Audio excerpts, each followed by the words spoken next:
2015 අවුරුද්දේ MCQ ප්‍රශ්න පත්‍රය කතා කරන්න තියෙන්නේ.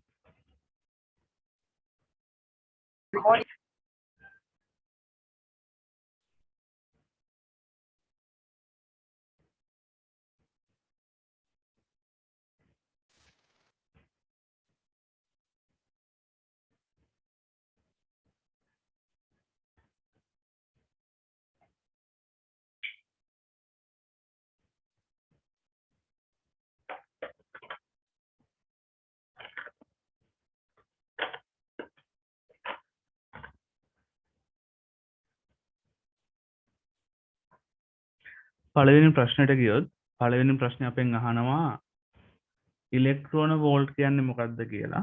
ඉලෙක්ට්‍රෝන වෝල්ට් කියන්නේ මොකක්ද කියලා. ඉලෙක්ට්‍රෝන වෝල්ට් එකක් කියලා කියන්නේ අර්ථ දැක්වීම පොඩ්ඩක් මතක තියාගන්න. ඉලෙක්ට්‍රෝන වෝල්ට් එකක් කියලා කියන්නේ ඉලෙක්ට්‍රෝනයක්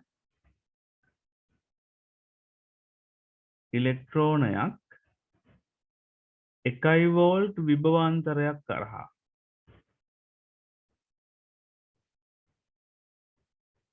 ඉලෙක්ට්‍රෝනයක් 1 වෝල්ට් විභවාන්තරයක් හරහා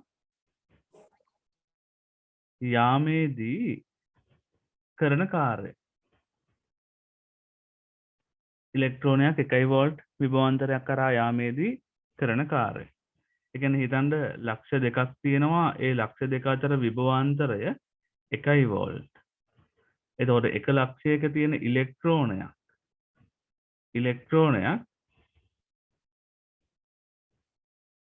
අනිත් ලක්ෂයට යනවා. වෝල්ට් එකක විභවාන්තරයක් තියෙන ලක්ෂයට යනවා. හරිද? එතකොට අපි දන්නවා කරන කාර්ය වෙන්නේ ඩෙල්ටා VQ නේ. විභවාන්තරය වතාවක් ආරෝපණය. ඒක කරන කාර්ය අරගන්න පුළුවන් විභවාන්තරය වෝල්ට් 1යි ආරෝපණය E ඉලෙක්ට්‍රෝනයේ ආරෝපණය. එහෙනම් කාර්යය අපිට එනවා 1යි ඉලෙක්ට්‍රෝන වෝල්ට් කියලා. 1යි ඉලෙක්ට්‍රෝන වෝල්ට් කියලා. මේක ජූල් වලට හරවන්න නම් E කියන ආරෝපණය ආදේශ කරන්න ඕනි අපි. මේක ජූල් වලට හරවන්න නම් E කියන ආරෝපණය ආදේශ කරන්න ඕනි කූලෝම් වලින් SI එකකේ. SI එකකේ වෙන්නේ ඉලෙක්ට්‍රෝනයක 1.6යි 10^19යි කූලෝම්. හරිද? එහෙනම් E එතනින් E වෙනුවට 1.6යි 10^19 දාපුවාම අපිට ජූල් වලින් උත්තරය අරගන්න පුළුවන්. ඒකයි අර ඉලෙක්ට්‍රෝන වෝල්ට් එකක්. ඒකයි අපි අර ඉලෙක්ට්‍රෝන වෝල්ට් එකක් සමාන කරන්නේ 1.6යි 10^19යි ජූල් වලට. කූලෝම් වෝල්ට් කියන එක තමයි මේ ජූල් කියලා හැදෙන්නේ. කූලෝම් වෝල්ට් කියන එක තමයි ජූල් කියලා හැදෙන්නේ. හරිද? කොහොම හරි මේකේ ඔච්චර විස්තරයක් අහන්නේ නැහැ. මෙතන අහන්නේ ඉලෙක්ට්‍රෝන වෝල්ට් කියන්නේ මොකක්ද කියලා. ඉලෙක්ට්‍රෝන වෝල්ට් කියන්නේ එතකොට ශක්තියේ ඒකකයක් වෙන්න ඕනි. පළවෙනි ප්‍රශ්නෙට උත්තරේ 4. අන්තිමට SI ඒකකයට හරවත් දෙන්නේ ජූල් කියලාමනේ. ඒ කියන්නේ ශක්තියේ ඒකකයක් වෙන්න ඕන. ඊට පස්සේ දෙවෙනි ප්‍රශ්නෙට ගියොත්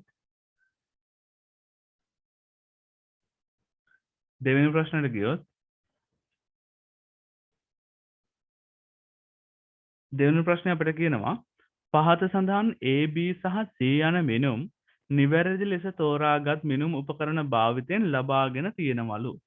හරිද? A කියලා මිනුමක් දෙනවා, B කියලා මිනුමක් දෙනවා, C කියලා මිනුමක් දෙනවා. A වලගේ අපිට දෙන්නේ 3.1 සෙන්ටිමීටර් 3.1 සෙන්ටිමීටර්. අපි ඔක මිලිමීටර් වලින් ලියාගත්තොත් 31 මිලිමීටර්. B වලගේ අපිට දෙන්නේ 4.23 සෙන්ටිමීටර්. ඕක අපි මිලිමීටර් වලින් ලියාගත්තොත් 42.3 millimetre. C 0.354 centimetre. 0.354 centimetre millimetre කරොත් 3.54 මිලිමීටර්. එතකොට මෙතන අපිට කියන්නේ අපෙන් අහන්නේ ඔය ABC මිනුම් මනින්න ඕනි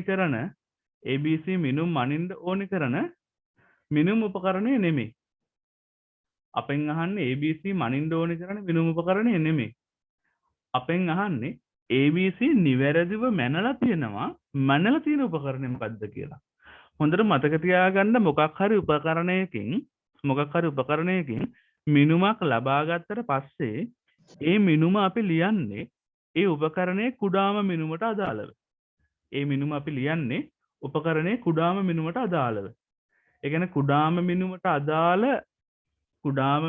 අදාළ දශම ස්ථාන ගානකට අපි මේක ලියනවා. කුඩාම මිනුමට අදාළ දශම ස්ථාන ගානකට අපි ලියනවා.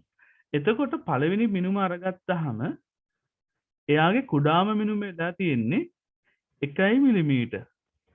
හරිද? කියන්නේ මිලිමීටර් 31යි කියලා කියන්නේ එයාගේ මිනුම 1 මිලිමීටර්. හරිද? 1 මිලිමීටර් නම් එයාව මැනලා තියෙන මීටර් රූලෙන්.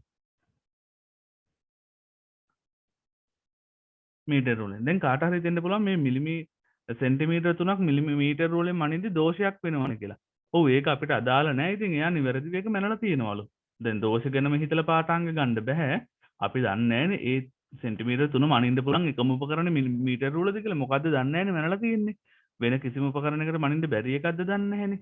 හරිද? ඒක නිසා කොහොම හරි නිවැරදිව මැනලා තියෙනවා. ඒ මැනපු අගය එයා ලියාගෙන තියෙන්නේ මිලිමීටර් 31යි කියලා.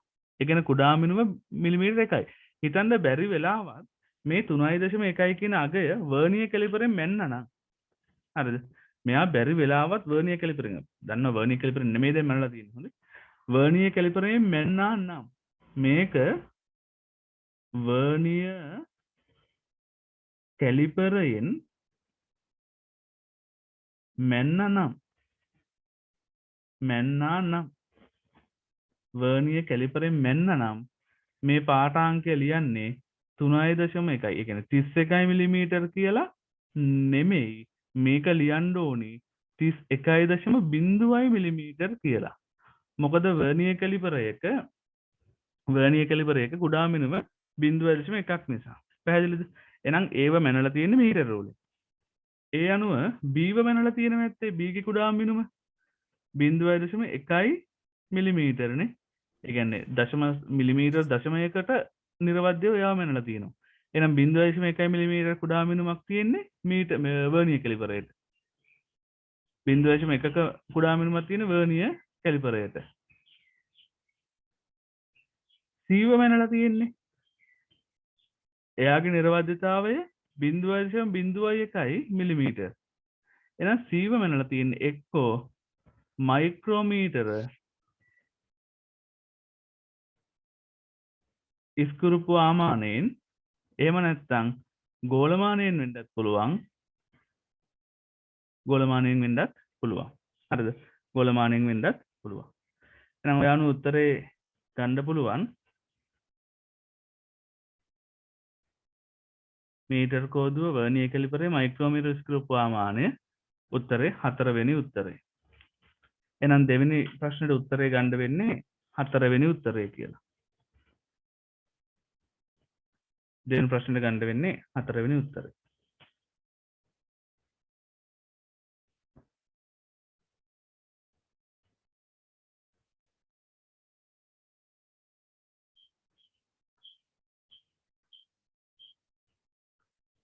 ඊට පස්සේ තුන්වෙනි ප්‍රශ්නෙට ගියොත් තුන්වෙනි ප්‍රශ්නේ අපිට කියනවා එක එකෙහි බල්බය තුල සමාන රසදිය පරිමාවන් ඇති අතර ඇති A සහ B උෂ්ණත්වමාන දෙකක කේශික නලවල අරය පිළිවෙලින් R සහ 3යි R බෙදීම 3යි කියලා කියනවා. බල්බ වල තියෙන සමාන රසදිය පරිමාණ. බල්බ වල උෂ්ණත්වය සෙල්සියස් 1කින් වැඩි කරාම A හි රසදිය කඳේ දිගේ වෙනස් වීම B හි රසදිය කඳේ දිගේ වෙනස් වීමට දරන අනුපාතය අහනවා. මේ බලන්න. තුන්වෙනි ප්‍රශ්නේ අපි දන්නවා වීදුරු රසදිය උෂ්ණත්වමානයක් ගත්තාම මෙතන සෙල්සියස් 0 කියලා හිතන්න. හරිද? එතකොට අපි හිතමු තීට උෂ්ණත්වයක් වැඩි කරනකොට එයාගේ පාඨාංග මෙන්න මෙතනට එනවායි කියලා. තීට ප්‍රමාණයක්ම කියලා හිතමු. හරිද? තීට කියලා හිතන්න. එතකොට මේක මෙහෙමයි. මේ සෙල්සියස් 0 පරිමාව ආරම්භක පරිමාව කියලා හිතුවොත් ඒක ආරම්භක පරිමාව V නම් මෙන්න මෙයාගේ මේ ඉහළට යන පරිමාව තමයි ඩෙල්ටා V වෙන්නේ. ඩෙල්ටා V වෙන්නේ. ප්‍රසාරණය කියන්නේ එතනින් උඩට යන පරිමාව. එහෙනම් අපිට ලියා ගන්න පුළුවන් ඩෙල්ටා v සමානයි v ගැමා තීටා කියලා. හරිද? ඩෙල්ටා v සමානයි v ගැමා තීටා කියලා. දැන් ඔය කියන ප්‍රශ්නේ AB උෂ්ණත්වමාන දෙකේම ආරම්භක පරිමා සමානයි. පාවිච්චි කරන්නේ රසදිය. එහෙනම් ගැමත් සමානයි. වැඩි කරන්නේ එක උෂ්ණත්වය සෙල්සියස් 1 දෙන්නම වැඩි කරන්නේ සෙල්සියස් 1 ගාන. හරිද? ගැමා සමාන වෙන්නේ දෙන්නම රසදිය නිසා. ආරම්භක පරිමාව සමානයි කියලා දීලා තියෙනවා. ආරම්භක පරිමාව සමානයි කියලා අපිට ප්‍රශ්නෙම දීලා තියෙනවා. එහෙනම් මොකද වෙන්න ඕනේ? දෙන්නගෙම ඩෙල්ටා v සමාන වෙන්න ඕනේ. දෙන්නගෙම ඩෙල්ටා v සමාන වෙන්න ඕනේ. එහෙනම් ඩෙල්ටා v a ගේ සමාන වෙන්න ඕනි ඩෙල්ටා v b ට. හරිද? ඩෙල්ටා v a ගේ සමානයි ඩෙල්ටා v b ට. මේ ඩෙල්ටා v අරගන්න පුළුවන් හරස්කඩ වර්ගඵලය උසෙන් ගුණ කරලා. හරස්කඩ වර්ගඵලය උසෙන් ගුණ කරලා. හරිද? හරස්කඩ වර්ගඵලය ගත්ත හැකි a ගේ හරස්කඩ r කියලා දෙනවා. එහෙනම් a ගේ හරස්කඩ වර්ගඵලය 5r වර්ගය. ඕක ගුණ කරන්න ඕනි a යන උස මං xa කියලා හිතන්න. හරිද? a යන a ගේ දිගේ වෙනස් වීම xa කියලා හිතන්න. ඕක සමානයි ඩෙල්ටා b ට දාන්න පුළුවන් එයාගේ හරස්කඩ වර්ගඵලය 5 r බෙදීම 3 වර්ගය වතාවක් එයාගේ යන උස xb කියලා හිතමු. 5 ට 5 කැපෙනවා r වර්ගයට r වර්ගය කැපෙනවා. මට මෙතනින් එනවා xa සමානයි 1යට 3 වර්ගය කියන්නේ 1යට 9 වතාවක් xb. අපෙන් එයා ඉල්ලන්නේ a ගේ දිගේ වෙනස් වීම බෙදීම b ගේ දිගේ වෙනස් වීම. එහෙනම් a බෙදීම xb අරගන්න පුළුවන් කීයද? 1 බෙදීම 9යි කියලා. 1යට 9යි කියලා. උත්තරේ ගන්න වෙන්නේ තුන්වෙනි ප්‍රශ්නට පළවෙනි උත්තරේ. තුන්වෙනි ප්‍රශ්නට ගන්න වෙන්නේ පළවෙනි උත්තරේ.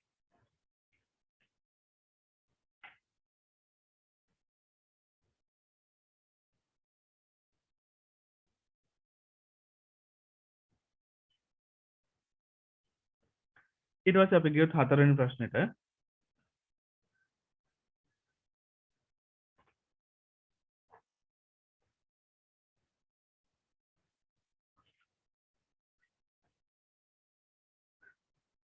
හතරවෙනි ප්‍රශ්නෙට ගියොත් හතරේ අපිට කියනවා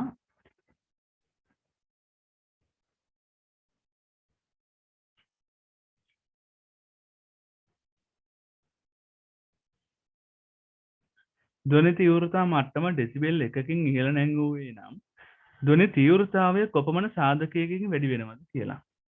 අපිට මතකයි අපි දන්නවා තීව්‍රතා මට්ටම බීට අරගන්න පුළුවන් 10යි ලඝු 10 පාදට i බෙදීම i නෝට් කියලා.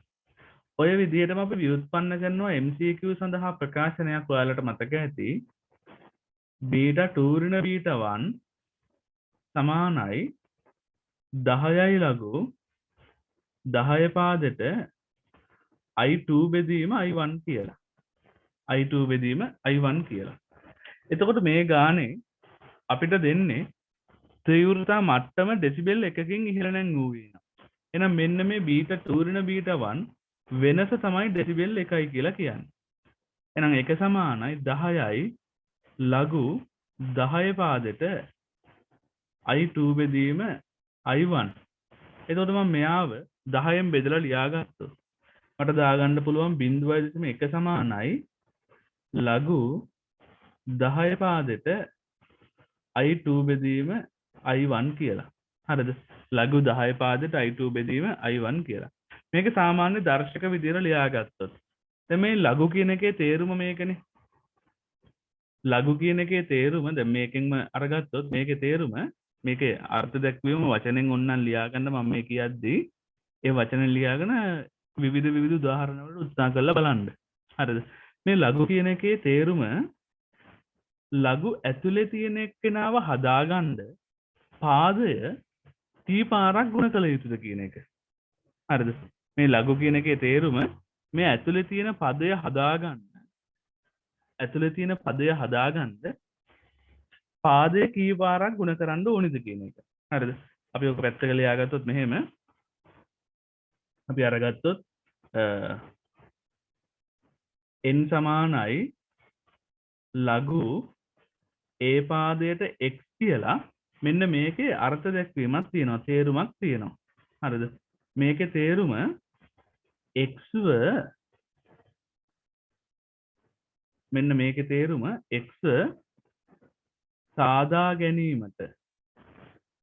සාදා ගැනීමට ඒව කීවරක් ගුණ කළ යුතුද?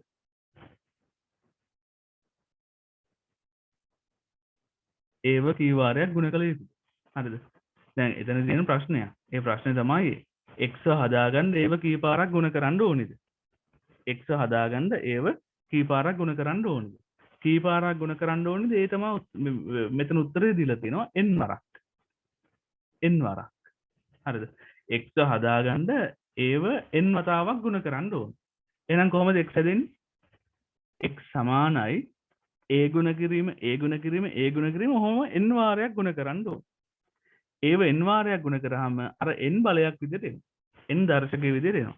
එහෙනම් x හදන්න ඒව n වාරයක් ගුණ කරන්න ඕනි. එහෙනම් මෙතනත් ඒ වගේ i2 බෙදීම i1 ව සෑදීමට 10.1 වාරයක් ගුණ කරන්න ඕනි. i2 බෙදීම i1 හදන්න 10.1 වාරයක් ගුණ කරන්න ඕනි. එහෙනම් උත්තරේ ගන්න වෙන්නේ දෙවෙනි උත්තරේ. උත්තරේ ගන්න වෙන්නේ දෙවෙනි උත්තරේ.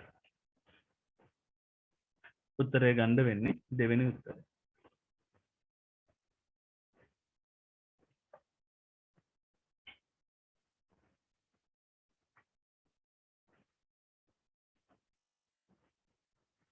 ඊට පස්සේ අපි ගියොත් පස්වෙනි ගානට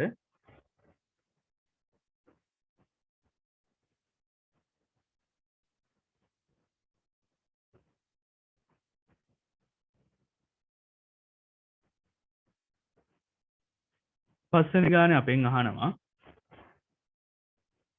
ප්‍රකාශ උපකරණ තුනක් පිළිබඳව කර ඇති පහත සඳහන් ප්‍රකාශ සලකා බලන්නලු.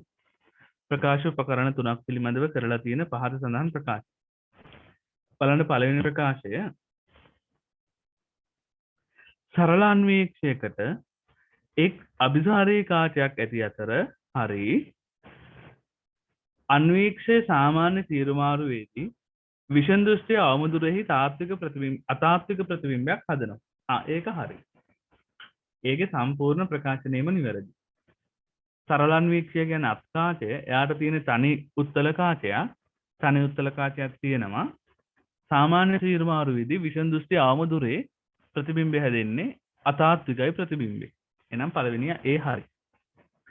B එක ගත්තොත් සංයුත් අන්වීක්ෂයකට අභිසාරී කාච දෙකක් අතර හරි ඒක හරි. එතනට වෙනකන් හරි. අන්වීක්ෂය සාමාන්‍ය තීරුමාරුවේදී අතාත්වික විශාලිත ප්‍රතිබිම්බයක් අනන්තේ සාදනවා. අන්න වැරදි. සාමාන්‍ය තීරුමාරුවේදී හදන්නේ අනන්තේ නෙමෙයි. සාමාන්‍ය තීරුමාරුවේදී අන්වීක්ෂ දෙකම ප්‍රතිබිම්බය හදන්නේ විෂන් දෘෂ්ටි ආමුදුරේ. දැන් මේක පළවෙනි එකේ සම්පූර්ණ වාක්‍යම හරි. දෙවෙනි එකේ සංයුත් අන්වීක්ෂයකට අභිසාරී කාච දෙකක් තියෙනවා කියන එක හරි. අන්වීක්ෂය සාමාන්‍ය තීරුමාරුවේදී අතාත්වික විශාලිත ප්‍රතිබිම්බයක් කියන එකත් හරි. ඔතන වරදින්නේ මෙන්න මේ අනන්තය කියන එකෙන්. මෙතන කතා කරන්නේ සාමාන්‍ය තීරුමාරුව ගැන. සාමාන්‍ය තීරුමාරුවේදී අනන්තය නෙමෙයි හැදෙන්නේ විෂන් දෘෂ්ටිය අවමුදුරේදී. හරිද? එහෙනම් B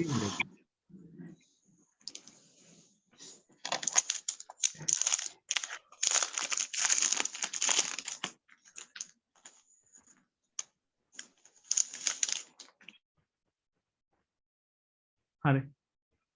ඊට පස්සේ C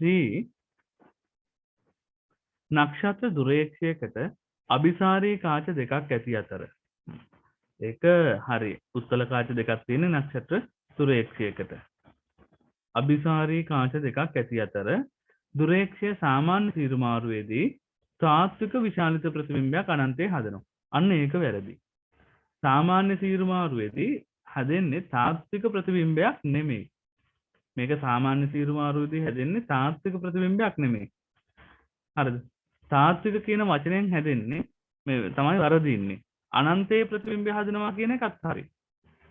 දුරේක්ෂයේ සාමාන්‍ය සීරුමාරුවේදී ප්‍රතිබිම්බය හදන්නේ අනන්තයේ තමයි. ඒතකොට අනන්තයේ ප්‍රතිබිම්බය හදනවා කියන එක හරි. හරිද? අනන්තයේ ප්‍රතිබිම්බය හදනවා කියන එක හරි. තාත්වික කියන වචනේ වැරදි. ඔක වරදින්නේ මෙහෙමනේ. අනන්තය කියන්නේ තියෙන එක නේද? අනන්තය පවතිනවද? අනන්තය කියන එක පවතින තැනක්ද? මෙතන තමයි අනන්තය කියලා පෙන්වන්න බැහැනේ. දැන් අපි හිතමු කවුරු හරි එක්කෙනෙක් අනන්තය පෙන්වන්න අරන් යනවා. මෙතන තමයි අනන්තය කියලා. හරිද? ඊට පස්සේ ඒ එකගෙන කාගෙන් අනිත් පැත්තට යනවා. ඔතනින් තා චුට්ටක් එහාට ගියොත් මොකද කියලා. මේ එතනත් අනන්තනේ. ඊට පස්සේ එතනට ඒක නෙමෙයි අනන්තය එහෙනම් අනන්තය මෙතන නෙමෙයි තව ටිකක් ඉස්සරහට යන්. එහෙනම් එතන තමයි අනන්තය කියලා තව ටිකක් ඉස්සරහට. ඒක නම් අනු තව ටිකක් ඉස්සරහට ගියොත් මොකද්ද කියලා. ඒකත් අනන්තනේ. ඒ අනන්තය කියන එක මෙහෙමයි කියලා පෙන්වන්න බෑ. සරලම කතන්දරේ ඉතින් අනන්තය පවතින තැනක් නෙමෙයි. අනන්තය කියන්නේ තියෙන නිශ්චිත තැනක් නෙමෙයි. ඒතර අනන්තය කියන්නේ නිශ්චිත තැනක් නෙමෙයි නම් අනන්තයේ හැදෙන ප්‍රතිබිම්බය නිශ්චිත වෙන්නේ කොහොමද? අනන්තයේ හැදෙන ප්‍රතිබිම්බය තාත්වික වෙන්නේ කොහොමද? අනන්තය කියන්නේ අතාත්වික තැනක් නම් අනන්තය කියන්නේ තාත්වික තැනක් නෙවෙයි නම් අනන්තයේ හැදෙන ප්‍රතිබිම්බය තාත්වික වෙන්නේ නැහැ. එහෙනම් මෙතන තාත්වික විශාලිත තාත්වික ප්‍රතිබිම්බයක් හදනවා කියන එකෙන් තමයි C වරදින්නේ. උත්තරේ ගන්න වෙන්නේ ඒ පමණක් සත්‍යයි කියලා. උත්තරේ ගන්න වෙන්නේ 5ට ඒ පමණක් සත්‍යයි කියලා. පළවෙනි උත්තරේ. 5ට ගන්න වෙන්නේ පළවෙනි උත්තරේ. ඊට පස්සේ 6ට ගියොත් අපි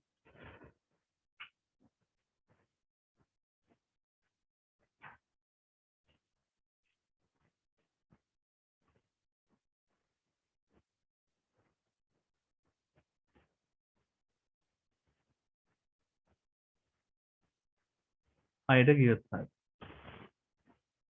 5ට ඕනම් මේ ඉක්මනට ස්ක්‍රීන්ෂොට් එකක් ගහගන්න. දැන් අපි විස්තරයක් ලිව්වේ නැහැනේ. මෙතනනේ විස්තරය තියෙන්නේ. මේ කොළ පාටින් පෙන්නලා තියෙන හරි ඒවා රතු පාටින් පෙන්නලා තියෙන වැරදි ඒවා. හරිද? කවුරු හරි එක්කෙනෙක් ස්ක්‍රීන්ෂොට් එකක් ගහලා තියාගන්න. මට ඊට පස්සේ එවන්න අන්තිම වෙලාවට. ඊට පස්සේ අපි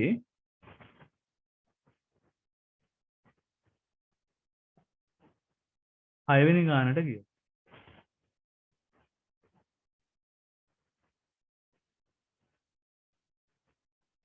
හයවෙනි ගානට ගියෝ. හයවෙනි ගානේ අපිට කියනවා රූපේ පෙන්වා ඇති පරිදි 7.5 සෙන්ටිමීටර් ඝනකමකින් යුත් පතුලස් සහිත සිලින්ඩරාකාර වීදුරු වාජනයක් 13.3 සෙන්ටිමීටර් උසකට ජලය පුරවා තියෙනවලු. වීදුරු සහ ජලයේ වර්තනාංග පිළිවෙලින් 1.5යි 1.33යි කියලා දෙනවා. වීදුරු වල වර්තනාංක අපිට දෙනවා 1.33යි ජලයේ වර්තනාංක දෙනවා 1.5යි. 1.5යි. පීල අක්ෂයේ පිහිටි සලකුණක දෘශ්‍ය ගැඹුර වන්නේ. දැන් අපි උඩින් බලනවා. උඩින් බලනකොට මේ P කියන ලක්ෂය අපි දන්නවා දෘශ්‍ය විස්ථාපනයකට ලක් වෙනවා. දෘශ්‍ය විස්ථාපනයකට ලක් වෙනවා කියන්නේ එසවිලා පේනවා. පෘෂ්ඨ දෙකක් මගින් දෘශ්‍ය විස්ථාපනයකට ලක් කරනවා. හරිද? මෙන්න මෙතනට එසවිලා පේනවා. එතන තමයි ප්‍රතිබිම්බය හැදෙන්නේ. ඒතර මෙන්න මේ දුර තමයි දෘශ්‍ය විස්ථාපනයේ D. ඔයාලට මතක ඇති සමාන්තර මුහුණක් තියෙන. මුහුණත් සමාන්තර වෙන්න ඕනේ. සමාන්තර මුහුණක් තියෙන මාධ්‍ය කිහිපයක් කරා ආලෝක කිරණයක් යනකොට එයාගේ ඇති වෙන මුළු දෘශ්‍ය විස්ථාපනය අපි අරගන්නවා එක එක මාධ්‍ය විතරක් තිබ්බනම් ඇතිවන දෘශ්‍ය විස්ථාපනවල එකතුව විදිහට. කියන පළවෙනි මාධ්‍ය විතරක් තිබ්බොත් ඇතිවන දෘශ්‍ය විස්ථාපනය මොකද්ද? දෙවෙනි මාධ්‍ය විතරක් තිබ්බොත් ඇතිවන දෘශ්‍ය විස්ථාපනය මොකද්ද? අන්න ඒගොල්ලන්ගේ එකින් එක එකතුවක් විදිහට. එතකොට පළවෙනි මාධ්‍ය විතරක් තිබ්බොත් ඇතිවන දෘශ්‍ය විස්ථාපනය ඝනකම T1 නම් T1 වතාවක් එකරින අපි මේ වාතයේ ඉඳන් බලන්නේ නේ. එහෙනම් විරලතර මාධ්‍ය වර්තනාංග 1යි. එකරින 1 යට n 1. ඔන්න පළවෙනි මාධ්‍ය විතරක් තිබ්බොත් ඇතිවන දෘශ්‍ය විස්ථාපනය. ඔකට එකතු කරන්න ඕනේ දෙවෙනි මාධ්‍ය විතරක් තිබ්බොත් ඇතිවන දෘශ්‍ය විස්ථාපනය. දෙවෙනි මාධ්‍ය විතරක් තිබ්බොත් ඇතිවන දෘශ්‍ය විස්ථාපනය T2 වතාවක් එක ඍණ එක යට N2 එක යට N2. හරිද? ඔන්න දෙවෙනි මාධ්‍ය විතරක් තිබ්බොත් ඇතිවෙන දෘශ්‍ය විස්ථාපනය. එහෙනම් මෙතනට පද ටික ආදේශ කරලා D හොයාගන්න පුළුවන්.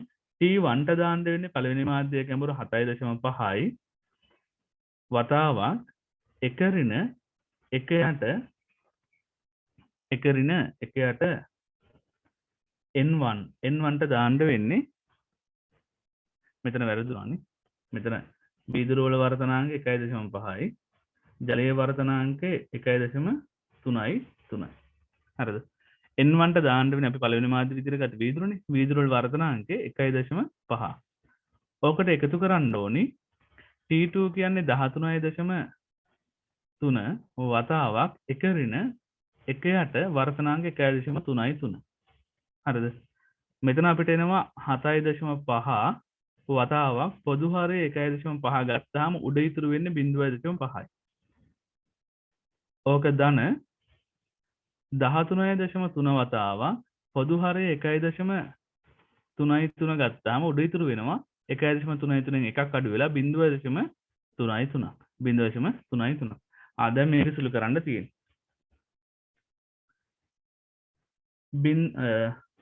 0.5 0.5 3යි.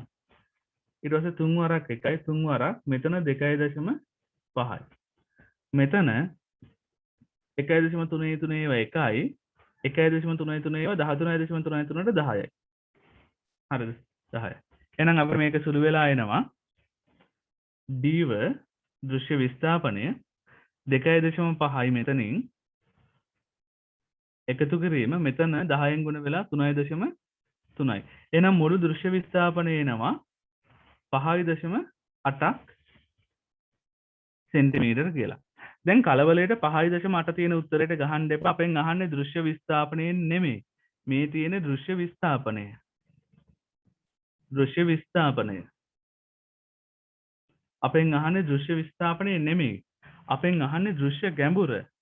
දෘශ්‍ය ගැඹුර කියලා කියන්නේ අර ඉහළම පෘෂ්ඨයේ ඉඳන් ප්‍රතිබිම්බයට තියෙන ගැඹුර. මෙන්න මේක තමයි දෘශ්‍ය ගැඹුර. දෘශ්‍ය ගැඹුර අහන්නේ. එතකොට දෘශ්‍ය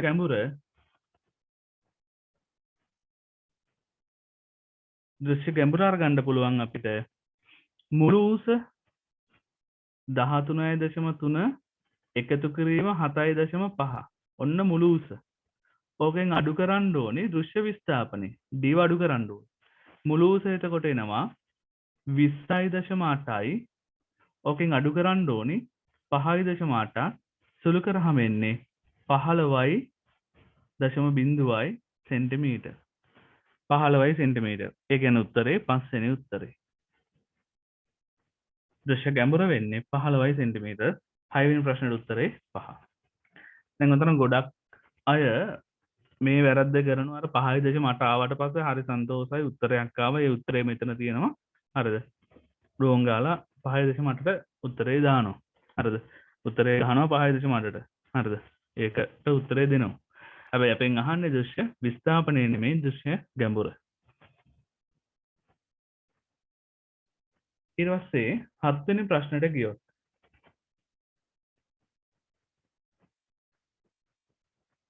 7 වෙනි ප්‍රශ්නෙට ගියොත්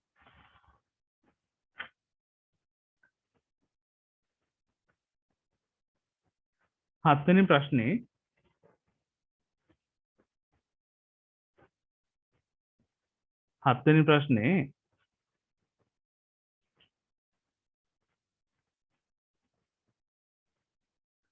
කඹයකින් ශක්තිමත් ලෙස ගසක බැඳ ඇති ගවයෙක් යාබදව ඇති පොල් පැලයක් කෑමට උත්සාහ කරනවලු.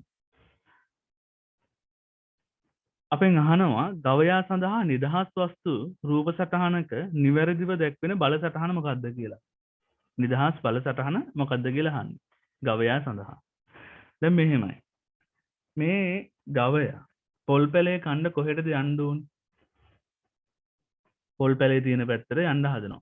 එහෙනම් එයාගේ චලිතය තියෙන්නේ දකුණට. හරිද? අපි පාද අරගත්තොත් පාද අරගත්තොත් පාද පොළවට ස්පර්ශව තියෙන නිසා පාද මත අභිලම්බ ප්‍රතික්‍රියා කොහොමත් තියෙනවා. මම ඒක R1 R2 කියලා අරගන්නම් අභිලම්බ ප්‍රතික්‍රියා කොහොමත් තියෙනවා. ඊළඟට මේ ගවයා ඉස්සරහට යන්න නම් ගවයාගේ පාද මගින් පොළව පිටිපස්සට තෙරපන්න ඕන. පාද මගින් පොළව පිටිපස්සට තෙරපනකොට එයාගේ පාද මත ඉස්සරහට ඝර්ෂණ බල ඇති වෙනවා. එතකොට ගවයා ඉස්සරහට යන්න බල හදාගන්නේ ඝර්ෂණ බලවලින්. ඊට අමතරව තව බල ගත්තොත් මෙයාගේ බර තියෙනවා.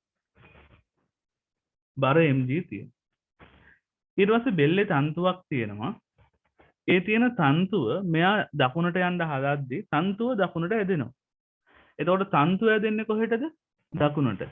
තන්තුව දකුණට නම් ඇදෙන්නේ බෙල්ල මත ක්‍රියා කරන්නේ මෙන්න මේ පැත්තට වම් පැත්තට ආතතිය. තන්තුව ඇදෙන්නේ දකුණට නම් තන්තුවර බලය තියෙන්නේ දකුණට. හැබැයි ගවයාට බෙල්ලට බලය තියෙන්නේ වමට. බෙල්ලට බලය තියෙන්නේ වමට. එතකොට ගන්න වෙන්නේ ඔය වගේ උත්තරයක්.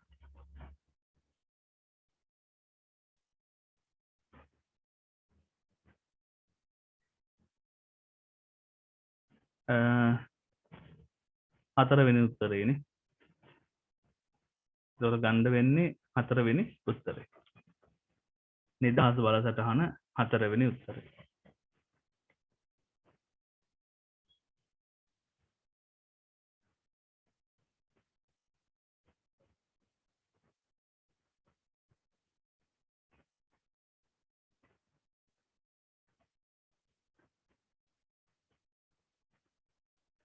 ඊට පස්සේ අටවෙනි ගානට ගියොත්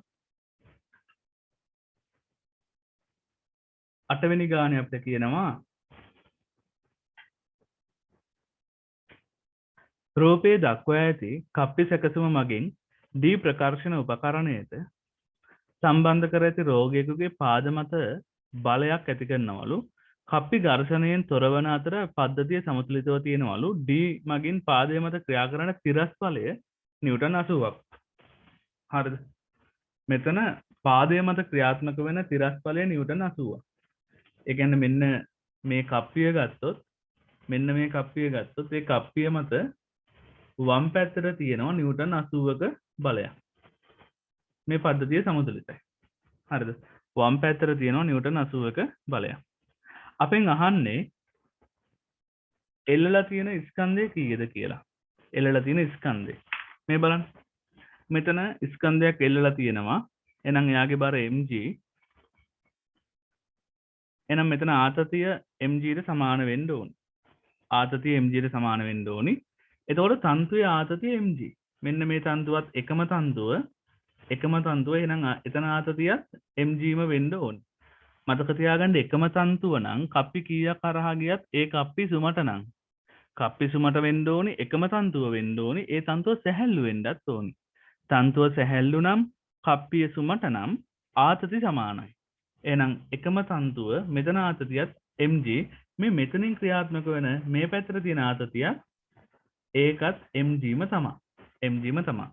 අපිට කෝණ ටික දෙනවා අංශක 30යි කියලා. මෙතනත් අංශක 30යි. මෙතනත් අංශක 30යි. හරිද? එහෙනම් හරි සරලයි අපි මෙයාගේ තිරස් සමතුලිතය ගැන හිතුවොත් තිරස් සමතුලිතය. හරිද? තිරස් සමතුලිතය ගැන හිතුවොත් තිරස්ව දකුණු පැත්තට තියෙනවා උඩින් එනවා t cos 30ක් ධන යටිනුත් වෙනවා t cos 30ක්. ඕක සමාන වෙන්න ඕනි බර ඕක සමාන වෙන්න ඕනි වම් පැත්තට තියෙන බලයට. ඒක නිව්ටන් 80. 80යි නිව්ටන්. මේක එන්න හොඳේ. 80යි නිව්ටන්. හරිද? 80යි නිව්ටන්. එහෙනම් මට මෙතනින් අරගන්න පුළුවන් 2t cos 30 කියලා කියන්නේ මූල 3 බෙදීම 2. ඕක සමානයි 80යි. එහෙනම් 2ට 2 කැපිලා ගිහිල්ලා t සමානයි කියලා එනවා 80 බෙදීම මූල 3යි. t කියන්නේ mg, g කියන්නේ ගුරුත්වාකර්ෂණ ත්වරණය 10යි. ඕක සමානයි 80 බෙදීම මූල 3. එහෙනම් ස්කන්ධ සිම්පල් m අර ගන්න පුළුවන් 8 බෙදීම මූල 3යි කිලෝග්‍රෑම්. 8 බෙදීම මූල 3යි කිලෝග්‍රෑම්. උත්තරේ ගන්න වෙන්නේ තුන්වෙනි උත්තරේ.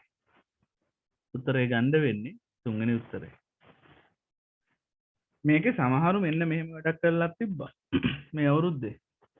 ජාස් පාලේ ලියපු සමහරු මේ කප්පියේ සමතුලිතතාවය අරගෙන මෙතන T නම් මෙයාගේ සිරස් සංරචක එහෙම බෙදලා තිබ්බා. එහෙම වෙන්නේ නැහැ. එහෙම ගන්න ඕනේ නැහැ. එහෙම වෙන්නේ නැහැ.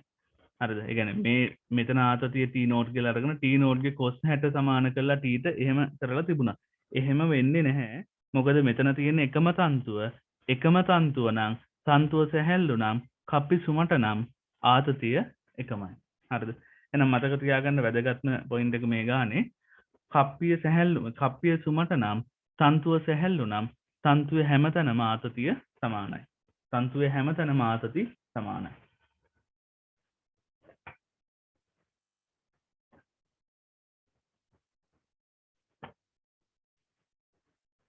ඊට පස්සේ 9 වෙනි ගානට ගියොත්